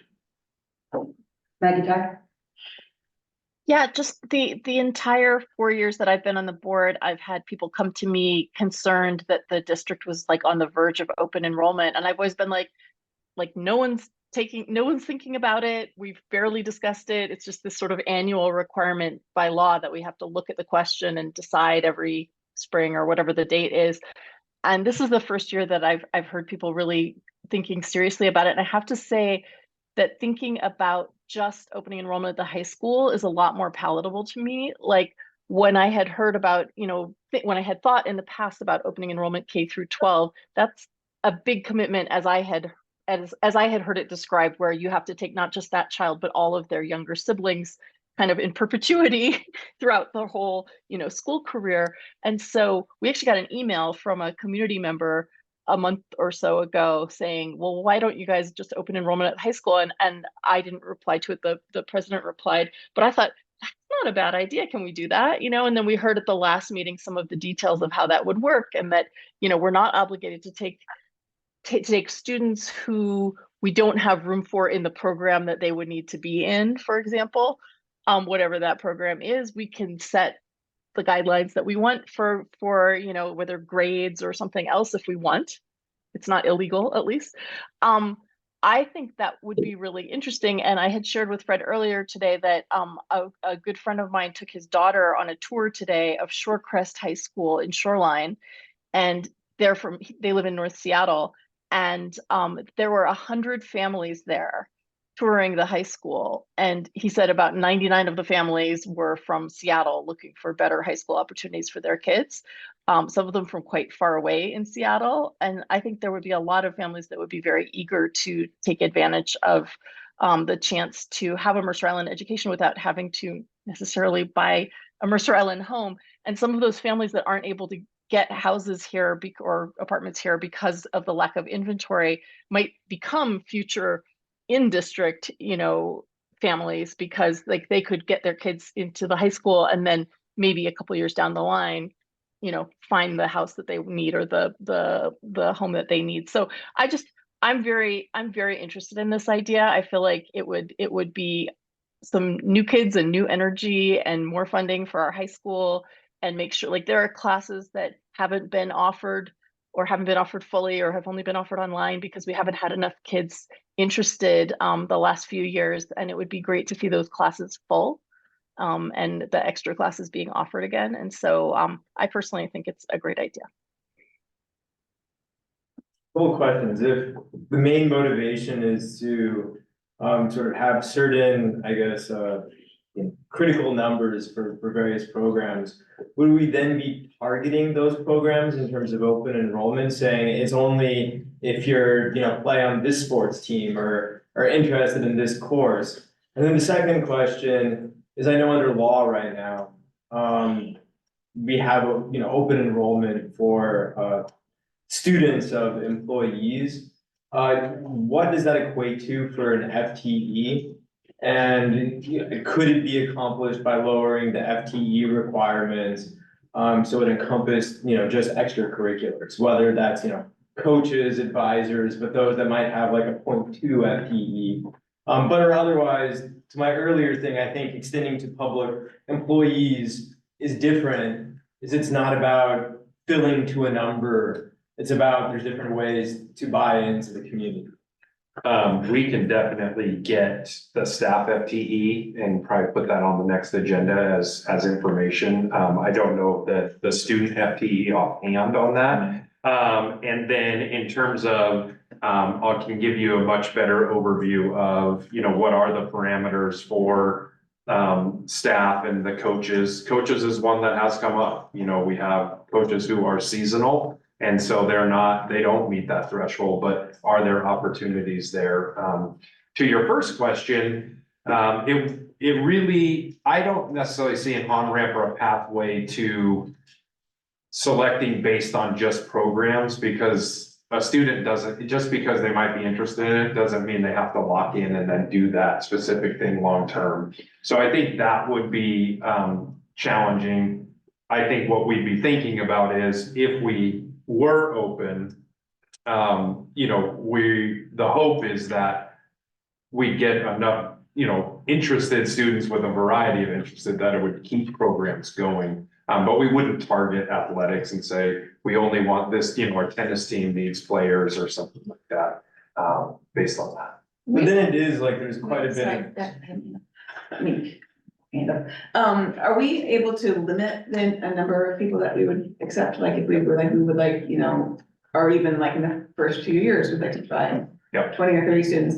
And also I would love to hear from our student representatives how they think that's gonna sort of affect for the scientific word, the vibe of the school, just like what their opinion is on the idea of open enrollment and people coming from other locations and coming out to the island, and how, I think importantly, how they would feel comfortable at our school. Yeah, there's a couple things that kind of I thought of when you said just the high school. I do worry a little bit about the integration piece. especially because all the 4 elementary schools are together at the middle school, obviously. And though we have some new students, we don't necessarily have a ton. And I don't know how well it would go. I don't think it would go horrible, but I think it would be a little bit harder for those students to start in the high school versus the middle school. And also, something else. Yeah.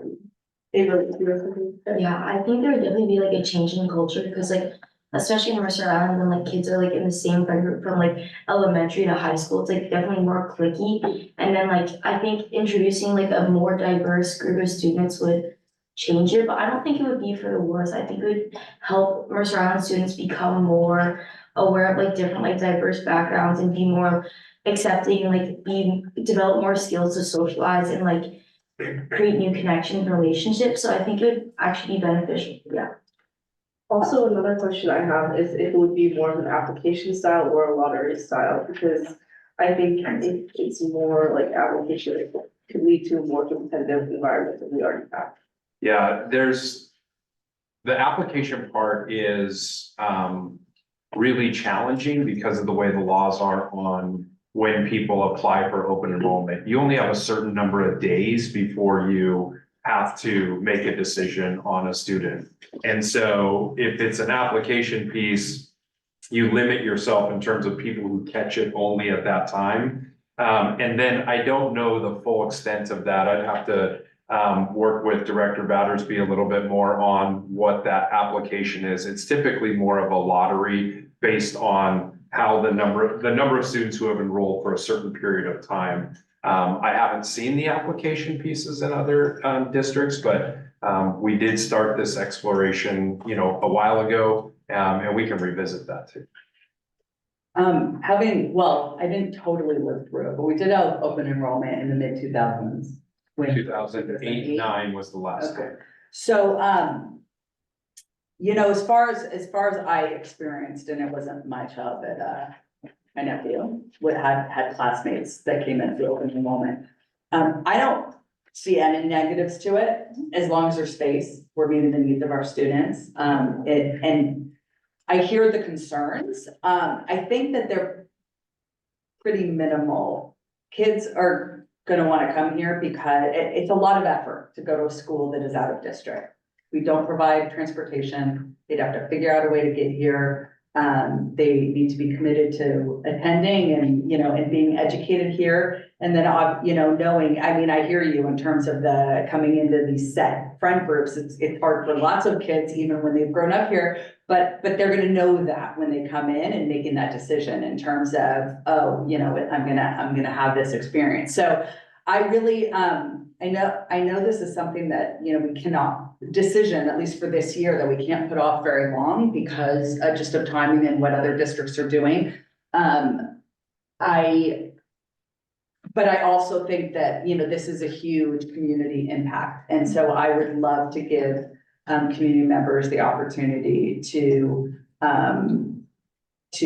provide input. And just in saying that, any sort of change feels hard. I don't believe there were I don't think there were any issues with it being open enrollment other than when our schools got really big, but that was just numbers wise. Also, I don't think that was open enrollment per se. And then they closed when they were getting really big. Yeah. I think this is all, I don't see negatives. I know, without, and I would just really encourage people to be open-minded in terms of, there's lots of great people out there. It's the people our kids are gonna be, going to college with and having futures with. So, we have very much a bubble here, and I think the bubbles can get bigger, they're elastic. So, I definitely want to hear more and learn more and hear more input, but I just that's my experience when it was. I want to jump in a little bit, and I know this is the first discussion and we will keep talking about this, but I will say that I have a little bit of mixed feelings, and one of it is about equity and with our region too, that if we open, what will happen to the districts surrounding us. And since that is they're doing the same thing, so that question is a little bit out of the window, because now I have to be open-minded and say, But I think that we have to be also open to the unintended consequences of what happens if we bring here as students. We have to be prepared and be smarter. What programs can we have in place before they arrive, or what other districts are doing to make sure that we're promoting belonging. They're from the first day, they are there. That we have everything in place to make sure that that they do feel there's restorative justice if something happens. Like everything in place, we have to have it ready if we decide to go that route. And the only thing that I'm also a little bit scared is that looking around the country, who has open enrollment and the laws around in different states, is that if once the region starts everybody doing this, then the law might change. And then we might not be selective on what will happen. So we'll have to have our eyes open and work with legislators and see what we're gonna do. Because then it might change completely the game and the whole state might become a choice. So that's something that we just have to think, what will be our unintended consequences of having either K-12 or only high school, so. Yeah, I guess just two comments. I mean, one is if we're not targeting, specific programs, then it seems that it's a little bit more scattershot, right? In terms of like, if we're actually accomplishing the primary goal of having a critical number to support certain programs. The second is I do imagine that those students who, participate in open enrollment are self-selected in some ways. And I don't know how they're self-selective, if it's parents that, feels that their current district is not providing enough, helicopter parents, so to speak, that then have like the means and the time to take their student to another district. And if that's a good thing or a bad thing, and if it does promote, I think in my mind, the ideal is the super motivated student from an area that does not have a district that meets their needs, that is a great addition to the school, that hops on the bus or the transit, comes here and, leaves our community better. But I don't know just what those numbers are, and would like to see, particularly from those districts that have broad open enrollment, such as Vashon Island, what the experience has been. Yeah, and I think I will bring back more information to you at the next meeting. I would say that as we see different programs perhaps go away in other districts because of decisions they're having to make, those would be some reasons that people may want to, come to Mercer Island. So, there's been a lot of discussion about, the arts in and around the region and what's happening to the arts, and districts having to make some tough choices about,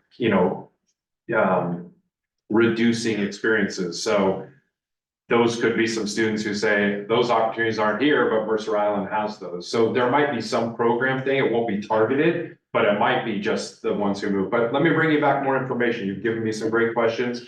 And if you're driving, biking, wherever you are, and you think of something, just shoot me an email. I'll add that to the list and we'll do our best to bring back information. The question, I mean, in terms of programs, but also I think Maggie Ty addressed in terms of courses. So I know there's a minimum number of students that need to be signed up to offer something. So as our enrollment declines, our state funding doesn't change. So that number is going to remain the same. So that's just a basis of bodies, right? And obviously we want more than just a body. We want an active, engaged student, but numbers, and it can address that. So I like, more kind of discussion on that as well.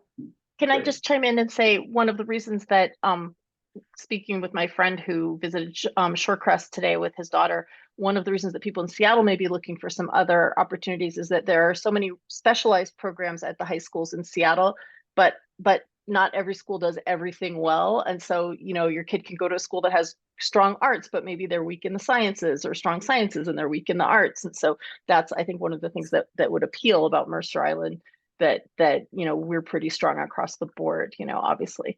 Then just as far as like changing the requirements for, in terms of FTE for staff to enroll their kids. I only question whether it would, I'm happy to hear more about whether that would make a big impact in terms of enrollment, but I do think that you have to think of the student as well. And if someone is only working like 0.2 FTE, or they're seasonal, like right now, the rule is written such that if the parent is no longer employed by the district, the child is has to withdraw from the district. And so I don't know if people who are working 0.2 FTE maybe work for just as long as people who are working 1.0 FTE. But if that's not the case, then that's not really fair to a child to have them have to enroll and disenroll. No, I mean, if people move to Island, right, like they're no longer have like a spot like in the district. I'm not sure if we were to open up open enrollment, why those students that get in through open enrollment are sort of more guaranteed their continued enrollment than those who are enrolled because of that they currently reside. But that is something we can look at as part of this total look. And another group of students are students whose families are renting and just can't find a home either in a price point or because, and they've got a lease coming up. And so then they go and buy a home in, let's say North Shore School District. Maybe if they could have kept their kids here, maybe they would have kept them here because they're driving by. And if they've been here for a couple of years, their kids are already in the school district. So I think there's lots of variables that we can explore. Thank you. All right, thanks so much, everyone. Moving on to recognition. All right. We have our cybersecurity club here today that we want to recognize for some tremendous work that they've been doing. And so just want to talk a little bit about it from what I know, and then give you all a chance to talk about your accomplishments and also still what's to come. So this is our team. It's made up of actually two different teams. About 7 weeks ago or so, these young students participated in a cybersecurity challenge. I even see their shirts on today. The Cyber Patriot is what it was called. And we had some really tremendous success. One team finished first in the state and competed, and there was a national competition as well. So they were competing against national teams, but as well as teams here in the state. And one team finished first, and I think the other one finished second in their division along the way. So to kind of put that into perspective of, how many kids participate in something like this. In one division, there were, I believe, 2,983 other teams in the first round. And the other one, there were 3,574 other teams. And so they've competed and placed well enough that they're actually going to be going on to some international competitions as well. So what I'd like to do is have our team introduce themselves and talk a little bit about cybersecurity and what were the challenges that were put in front of you, and what grade you're in, and some of those accomplishments. And then we do have some certificates that have arrived as well. So let me turn it over to you all. I'm Ethan. I'm a junior at Western Island. I'm in the second team that scored in the second place in the state on the gold division. What we're doing at the cybersecurity club, or more importantly, during the competition, is just it's funded by a variety of companies, on the back of this shirt, as you will. There's Boeing, the US Air Force, and a bunch of other things like Cisco and Facebook who are funding this in hopes to get the youth to be more involved in cybersecurity and bring forth a generation that will be more involved and hopefully just progress cybersecurity as a whole. I'm Gavin. I'm a senior and the president of Cybersecurity Club. What we actually did in the challenges is we were given 4 operating system images and we had to secure those images. So there was malware planted in it that we had to remove. There was also a network we were given that we had to link up and make sure it functioned properly. And so we've been training for this for roughly 6 months. We secured $1,000 in funding from a big company called Fortinet in cybersecurity. And so we ran a community class over the summer to train for this. And then throughout the rounds, it started with 2 open division rounds that qualified us for platinum tier and gold tier. And then from there, we went to the state rounds and did that competition. And then just a couple weeks ago, we did national semifinals and we ended up placing 50th in the nation out of the 7,000 or so teams overall. I'm Cesar, a senior at the high school who was on the platinum team with Kevin and Arthur. I mean, it's just been a ton of fun to be able to use all the nerd skills I've built up over the years, and that's, you know, productive. I think it's really important for people like us to know what like the very connected world we're going into, because it's much more dangerous than it's ever been. And it's important for students to be able to navigate the dangers of the modern world. Yeah, hi, I'm Arthur. I'm a senior at the high school. What I did was I did Cisco networking, and I basically just figured out what was wrong with the network and tried my best from there. What I think is important about cybersecurity club is really just like making it accessible for everyone and eliminating the barriers to entry. Like it's like when we talk about these like nerd terms, like it's kind of scary and for people to like understand, but really like I think everyone is able to understand it, and you know, having that available to everyone is really important to me. Yeah, so our plans for the coming months is we're gonna try and raise more awareness about cybersecurity, of course. So we've already brought in over 10 guest speakers and we're gonna try and bring in more from the industry. And then also we're planning to do a couple more competitions in the area, and we'll keep you updated on that. Awesome. So what other schools in the area have significant cybersecurity programs, or are there any?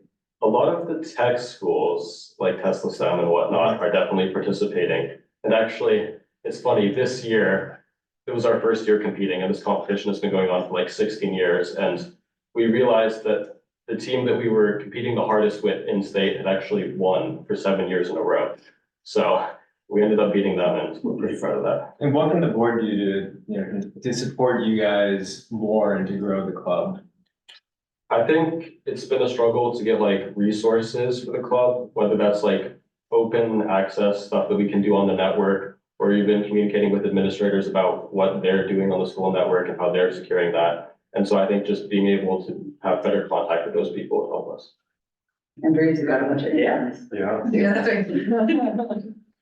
Just want to call out, so we have Davin, Brandon Wolf, Arthur Wong, Lucas Lassard, and then Sebastian Foss, Andrew, is it Pativ? Is that what it is? Believe so. Okay, and Ethan White. And then I also want to thank our coaches, Michael Hughes, from the high school, is kind of the main coach and club sponsor. But then also, John White, a parent, and Steve Lazard, a parent as well. Thank you so much for the time you put in, to creating this space. I know we saw Davin kind of the night before. I think we had a student advisory meeting and you were saying, I'll be here, you know, or maybe the next day, you know, week or so. And literally, I think you showed up and you get the problem when you show up, or you get the challenge when you show up, and then you just hunker down for hours on end to work on this. So congratulations to all of you. Please join me in a round of applause. And then yes. What they call at 90, she kindly donated the use of her house for a week. So that she had a group of teenagers in a basement, going through cyber camp. So thank you very much, Maggie, appreciate that. You're very welcome. I was very impressed by your group even then when they were just getting started, and I'm even more impressed now. So this is great. Congratulations. We'd love to get a photo of you with the board, so we'll have you come up here. And let me give you, you are on the gold team, and then we have our platinum team as well. So this is from the Cyber Patriots group, so congratulations. And then as the president of the club, I'll give you these. You can hold those in the picture. That one around there. Okay. I just don't want it in the photo. Sorry. In case.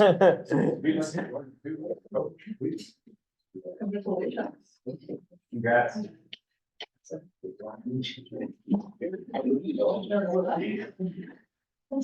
We all move. It's really hard. Yeah, a little bit. Everybody? Yeah, everybody, okay. All right, on me in 3, 2, 1, 3, 2, 1, 3, 2, 1. All right, thank you. Awesome. Congratulations. Yeah.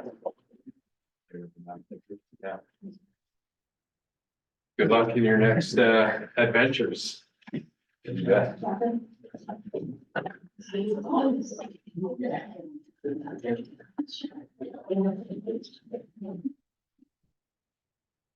Right.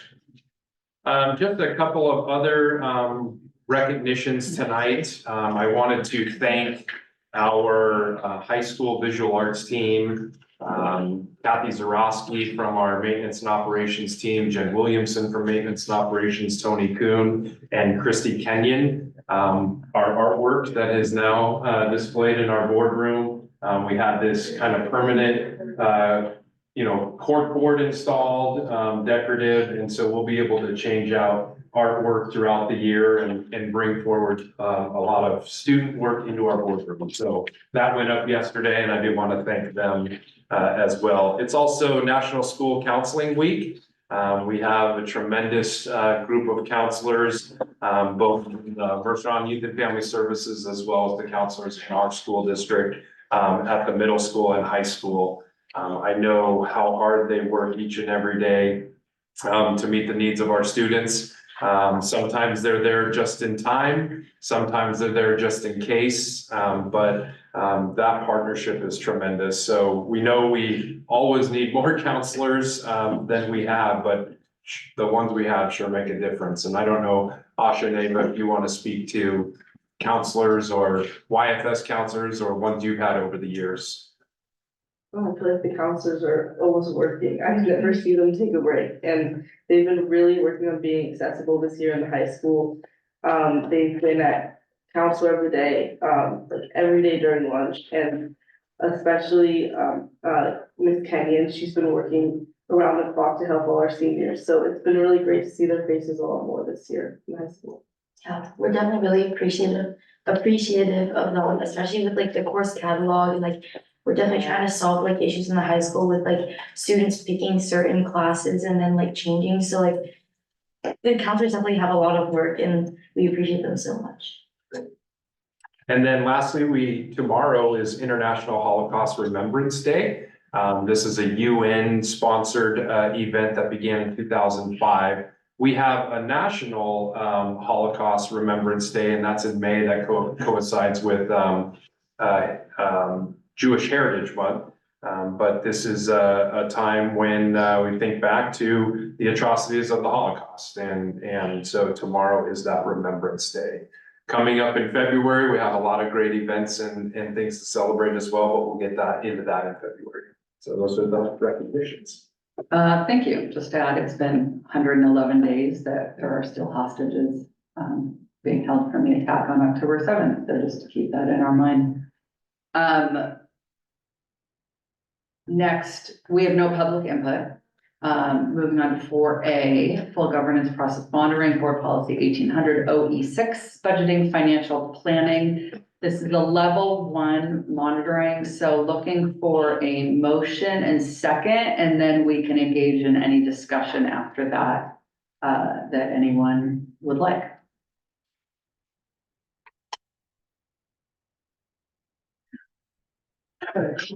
The proposal would be for a motion to find the board in compliance with noted. Superintendent. I'm sorry, the superintendent in compliance with the noted exception of number 3.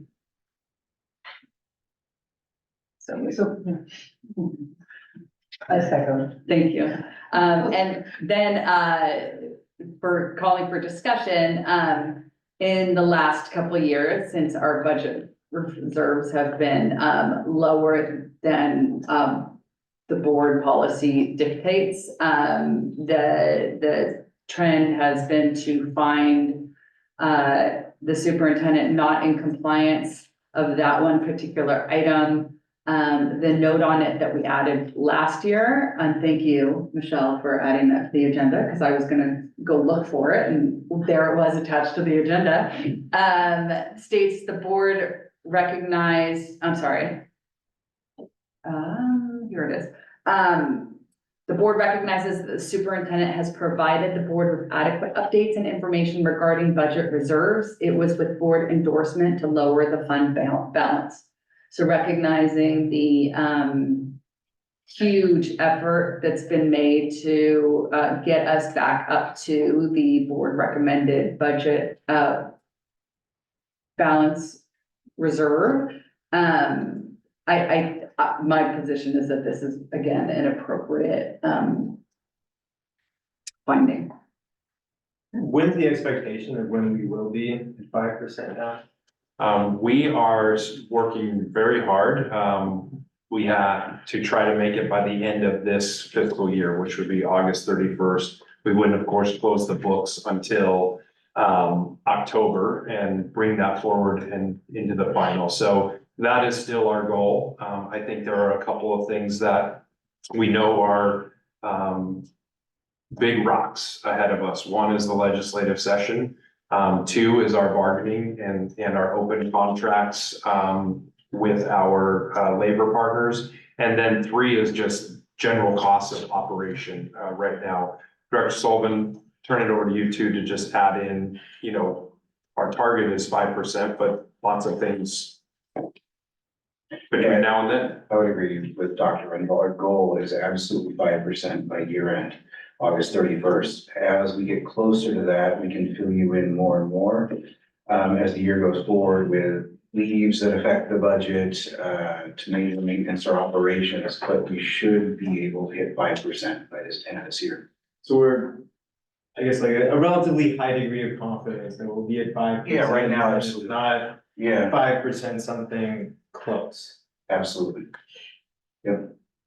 And I want to just, say a couple of things. We've been out on our budget roadshow. We have on February 6th, we'll be doing the webinar for the entire community. But Director Battersby, Director Sullivan, Director Adams, Director Burns, myself, we've been at we're at 5 now. Yeah, we've been at 5 of the 6 schools, presenting to the full faculty, kind of where we stand. The two were combined, West Mercer. Oh, that's right. 2 were combined. So we've been at 4 with 5 schools who have attended, and then Lake Ridge got postponed because of weather. They'll be, I believe, in 2 weeks. But we've been really trying to just be out there again this year, being very transparent about where we are. But the one thing that I've said in every single one is that where we are today in our budget roadshow is very different than where we were a year ago. And the team that Matt has assembled and the work that they've done in conjunction with Aaron and the HR and our buildings and the support from you as a board, that's what's helped us to get back on track. And we're a long way from being where we want to be in terms of that 8 to 10% that we'll look at in the next OE. But we've made a lot of headway, and I think that 3 and not in compliance there is really, it's taken an impact on interest, our Moody's rating. It's had some of those, but we're gonna work really hard and really continue to stabilize our district. And, when I'm looking around the region and hearing from other superintendents about, multiple percentages of cuts that are coming, ours are now down to the cuts that we need to make to match our enrollment, our staffing, and to continue to grow fund balance at a reasonable pace, while not impacting our students, our staff, and our community. Thank you for everything. Any other questions? All right, all in favor of finding the superintendent in compliance with noted exceptions, indicate by saying aye. Students? Aye. And board? Aye. Aye. Any opposed? 2-0 and 5-0. Next, we have Board Policy 1800 OE8 Asset Protection. This is also level 1. Is this a reasonable way to address the level ones? Okay, so I'm looking for a motion to find the superintendent in compliance of OE8. So move. Second. And any discussion? Kind of a boring one. If you have it, great. If you don't have it, you could be in trouble. Not that it's not important. Oh, but, I didn't say not important. All right, I asked any questions, right? Discussion? All right, all in favor of finding the superintendent in compliance of OEA asset protection, please indicate by saying aye. Student? Aye. And board? I, Aye. Any opposed? 2050. All right, consent agenda. Motion? I move that we, approve the consent agenda as published. Next second. Thank you. Any discussion? All right, motion is to approve the consent agenda. Mention Oh, our transportation director. Oh, on there? Yeah. Sure. I'll turn it over to you on that. Just really quickly, yeah, thank you for that one. Director Sullivan, an update on our transportation director who's on the report. Yeah, Patrick Brock will be retiring at the end of this year. Quite frankly, in the short term, almost 2 years I've been here, he's done just a miraculous and amazing job in that role, and that's not hyperbole. If you know him, he wears his heart on his sleeve and open, honest, transparent, does an incredible job with our drivers like no one you've ever seen. So he will be dearly missed. thank you for recognizing that. I did notice that on the personnel report. I know we'll have many opportunities to celebrate and thank Patrick as well. All right, all in favor of approving the consent agenda, indicate by saying aye. Students? And board? Aye. Aye. Any opposed? 2-0 and 5-0.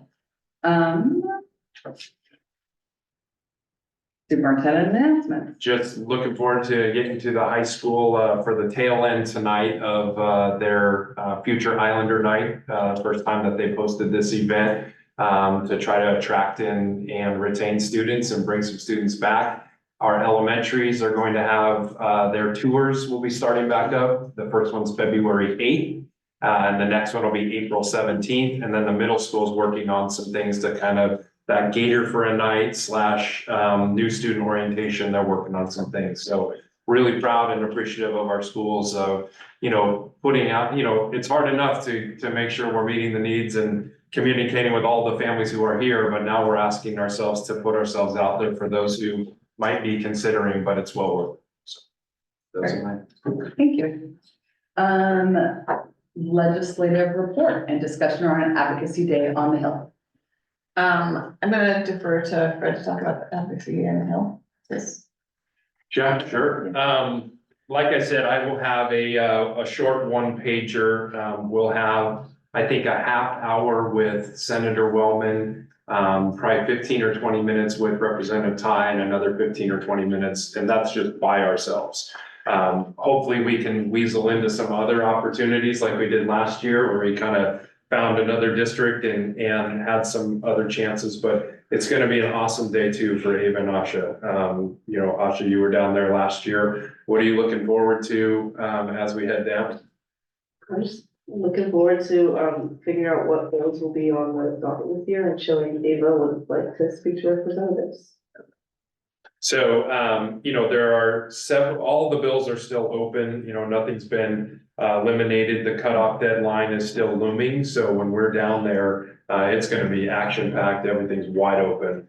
And, there are some things that have made some interesting movements, such as some of the regionalization bills. I know we've got some school districts that are adamantly against it, but there are a number of us that are for it. And I've signed on with a number of other school superintendents with a letter in support of that bill. So we've got lots of things to discuss. I think the Sunday afternoon portion is, it's fun to be around with the other school districts and students. You'll be able to be with your colleagues for a while. We'll be with other board directors, really trying to get a sense of what's WAS's priorities, WAS's priorities. And then I think what's been important that you've done as a board is what's our priorities. And it's not necessarily just WASA or WASDA or anyone, it's what's going to be best for our students. So looking forward to getting down there. Director Booby will be doing a lot of work on the special education bills, and she even has some appointments with the director of special education for the entire state. So she's going to be doing some branch off work down there while we're with you. Great. So keeping in mind, our legislators love to hear from our students, so, and giving them an opportunity to, you know, really work on their advocacy, but also we're there as well. You know, so really, the things that I've learned in the past, I think we all have done this advocacy work, but really having, you know, stories to tell, impacts on specific things, and then really going in with a focus. I think that like Fred said, waiting to hear what, the conference presents to us on Sunday in terms of that, and then we will have the opportunity to meet and kind of figure out our thing. You know, there's some legislators that talk more to us and some that look for them and put more, so it's just kind of about balance. Any other update? No, okay, thank you. Board reports. So, students, anything you wanna? Yeah, today we had all of the eighth graders come to the high school, which was lovely to see them all walking around. I feel like they keep getting smaller, but maybe that's just me. And the cheerleaders, leadership all put on an assembly for them. And then we had students volunteer to give tours and show them in the classrooms and around the building. So it was really nice. And it was very exciting. People were excited to like see them and tour them and all that stuff. Yeah, and I know a lot of middle schoolers are really excited about the school lunch, especially my sisters, so, yeah. So they have lunch there too. Nice, thank you. Christina? I actually, I have not had any media or anything yet. I have had a few parents reach out and meet, but individually, and I have recommended that to reach out to the other board members and extend the kind of the conversation to everybody, so we can kind of have a conversation with the board and pretty much that's it. Great. So I went to the PTA advocacy meeting. They were mostly concerned with, Senator Wellen's, regionalization bill. And they're gonna push out information about that to the PTAs. They talked about the cell phone policy a little bit. And some ideas on that. I know we discussed that last time, some of our views on the cell phone policy, but, the ones with the young kids are weighing in hot on that as well. And then there was some discussion, about, the orientation of trying to attract the preschoolers to the schools and providing more information and more clarity to them about like specific programs in the schools. And it seemed like they were very motivated to find out specifically what programs that work for their children to best succeed in their school. And I provided some sort of like clarifying for them about what they were exactly looking for and where they thought that would come from. And we had a nice discussion on Zoom with them. And then I went to the IMS hack, which I'm now blanking on in my head. What it stands for? Parent advisory, there you go. And excellent discussion, talking about like the Islander Way and how they're pushing that in the middle school this year. And one of the things that they did is they sort of made these neighborhoods of 3 or 4 classrooms, and they're sort of norming behaviors in their neighborhoods. And deciding like, you know, what they need in their neighborhoods specifically to make things work better, like where there's clusters of students, you know, like terrifying little 13-year-olds clustering around. And sort of like how to work on some of the student behaviors. They rerouted some of the hallways to improve traffic flow. And they're listening to student feedback on that, because I think they had gone like all one way in the school, and then the students were like, we don't like this, and then so they reversed it. So they're really like sort of, it's kind of a dynamic process that they're going through, and they're working on tardiness, and that's been improved a lot, and they instituted back classroom bells, which haven't been in the school for 20 years. But I guess it's making a huge difference with tardiness, because it's like, as any parenting technique can tell you, like, instead of making yourself the judge of whether they're late or not, the bell is the judge. So it seems to be working really effectively with the students to be like, well, you are late because the bell went off, instead of getting into a back and forth with the teacher about whether or not they were tardy. So that was interesting, and it seems like they're making a lot of progress there. And then we talked a little bit about the iReady. They had just finished their second round of evaluative tests with the iReady, and then have another one in April or May.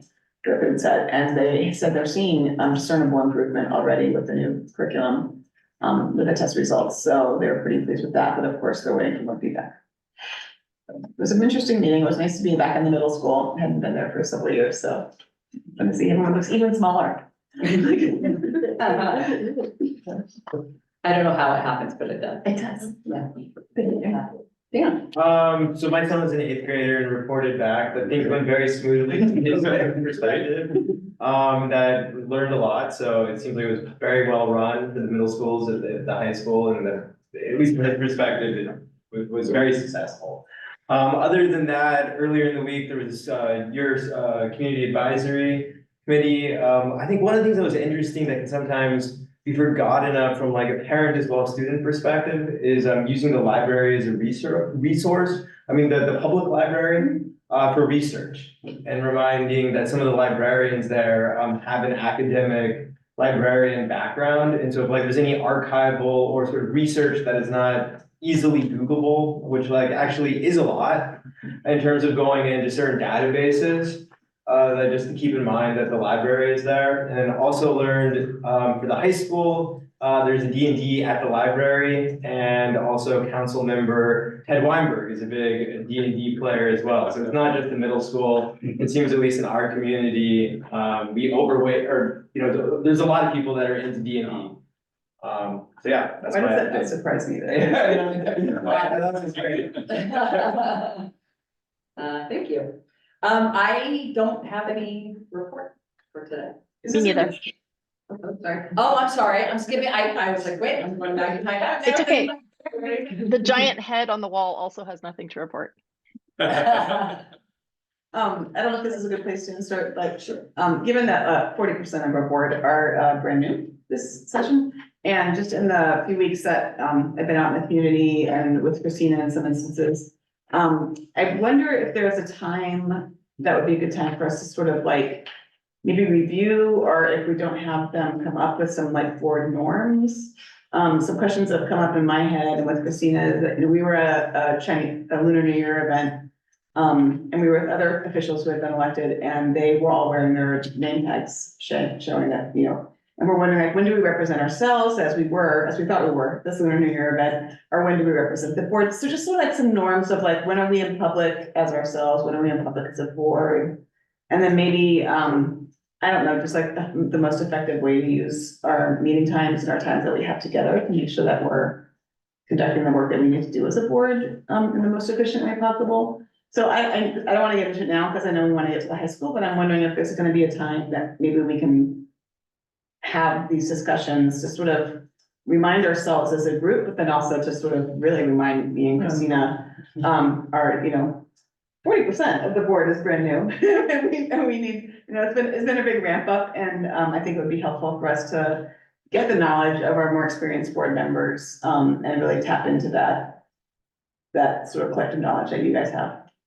So one of the things I've asked, Payne Portscheller, who's gonna be with us all day on Wednesday, and what I've, talked to her about is, we do have 2/5 of our board who's new, but we also have a board that has 12 years of experience amongst it, and you only have a 1.5-year superintendent. So that's one of the things she's anxious to talk to you all about, and to work with us on, who are we as a team and as a governance team, and role of the superintendent and all of you, because, whether or not we have 2 new members or 1 new member, you're a new team. When we get new teams, and, we add someone or we lose someone, I think you're gonna have that opportunity. If it doesn't completely meet the needs, we can always return back to it, but that will be part of the conversation too. So it's very kind. I like the way I ask for something and you immediately grant it. Well, every now and then That's not gonna be the first every time. now and then I can foresee things, but not always. Great. We now have executive session. Purpose is to conduct an executive session to review the performance of a public employee pursuant to 42-30-1101G. I anticipate that it will be 5 minutes because I'm gonna hand you guys something to review. And then, and I know, well, I want to get to high school. I don't know if anyone else is planning on going. So we will, let's see, at 7:05, I would say we'll start the executive session at 7:10, because I think that there's paperwork we need to, and then anticipate, recessing from that and then adjourning the meeting at 7:15. And there will be no action taken in the executive session. Sound good? So I need a motion and a second to recess into executive session at 7:10. So moved. Seconded. All in favor? Aye. Aye. Students, you don't go into executive session, but you can agree and then you can be dismissed. And any opposed? So 5-0 to executive session. Maggie, tell you, you have the Zoom link for executive session? Okay. And so we're in recess until 7:15. Man, you're just coming on a lot today. Chop, chop.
Oh, no, we'll do it without you. Whole day. Okay, bye.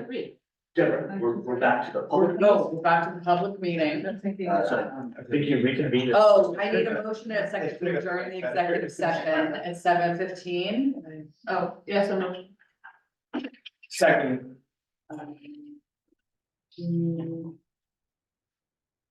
Okay, all in favor of adjourning the executive session? Aye. Aye, oh, actually 4-0, because whatever, technical difficulties with Maggie Ty. Reconvening the meeting at 7:17. I'm looking for a motion to adjourn. So moved. Second. Is that Christina? No, I already went to- Sorry. All in favor? Aye. Aye. And that is 7:17. And we're adjourned. Good job. Thank you so much. Okay, now I'll sign a multiple. I'll remember in the future not to get the white cheddar.